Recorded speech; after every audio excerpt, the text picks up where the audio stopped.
All right, long day at work. Let's see what we got in the mail. 3 letters. All right. All right, first letter. Dear Mario, you still owe me 50 rupees. It's been a month and it's a long ride from Kakariko. He's not getting his money. Green Pipe Government.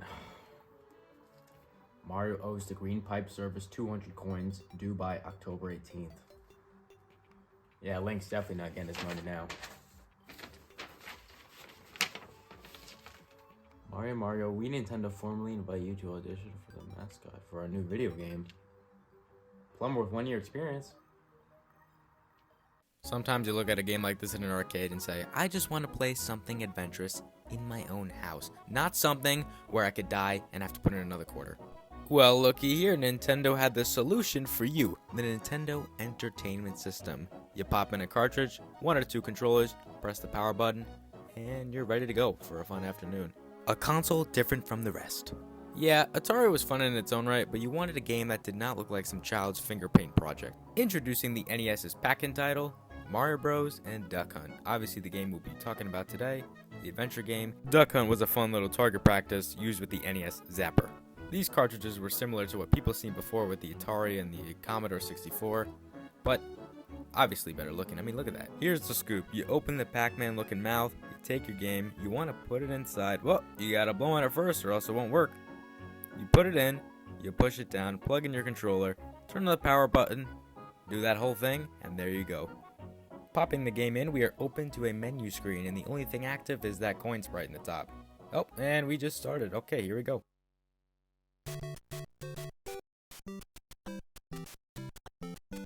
So, we can move left, right, and do a jump. At the top, we have Mario's score counter, a coin counter, the world counter, and a time limit. 1-1 provides the player to experience the new plane of Mario because we've only seen him in Wrecking Crew before. Different obstacles, and we are interrupted by our first enemy, a Goomba. Not very intimidating, but this theme will carry on into everything in the game, hence the nickname Jumpman. Oh, question block. This mushroom makes Mario bigger, somehow.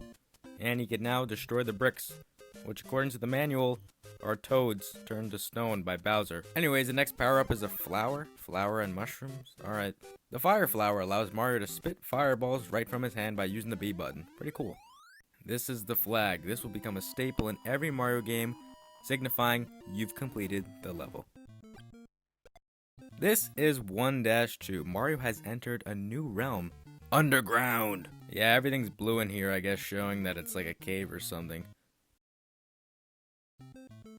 You could beat the level normally, or if you do this very obvious secret that has been known for the past 40 years, you enter the warp zone, allowing you to enter to a completely different world, skipping the boss fight. It appears a couple times and it's pretty useful, but if you want to skip the whole game, yeah, go for it. This is also another staple in the Mario series. The 4th level in each world is known as the castle, or the boss, with a stone exterior, fire shooting from everywhere, and finally, Bowser, King Koopa. This guy spits fireballs at you, he's on this weird looking platform, and you gotta run across and hit that axe to get him into the lava. Fairly easy if you're in fire flower form, but if you're small, you could also crawl under him pretty quickly.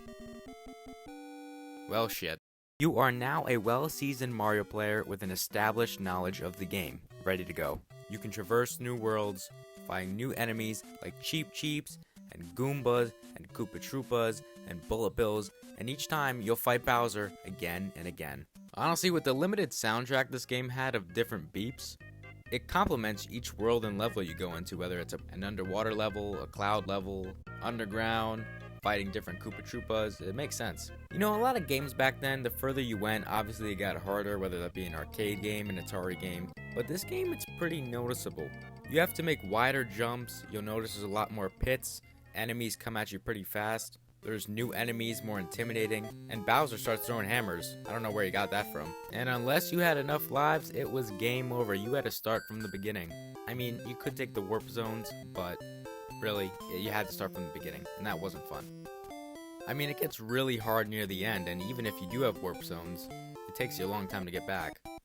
Also, looking back, Nintendo has made their games so much more easier. Like, they would never add something like this. But alas, we've made it to the final Bowser Castle. Honestly, this Bowser level is pretty underrated. You gotta make some very precise jumps or else you'll end up in lava pretty quickly.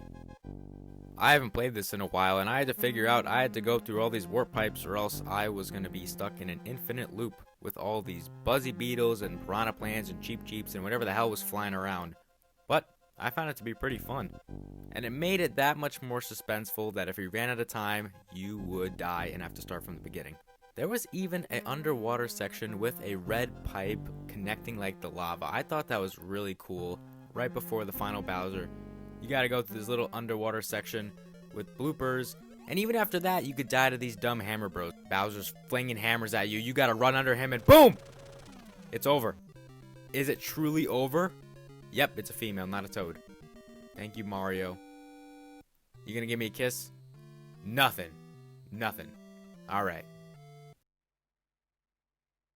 Yep. This is fun.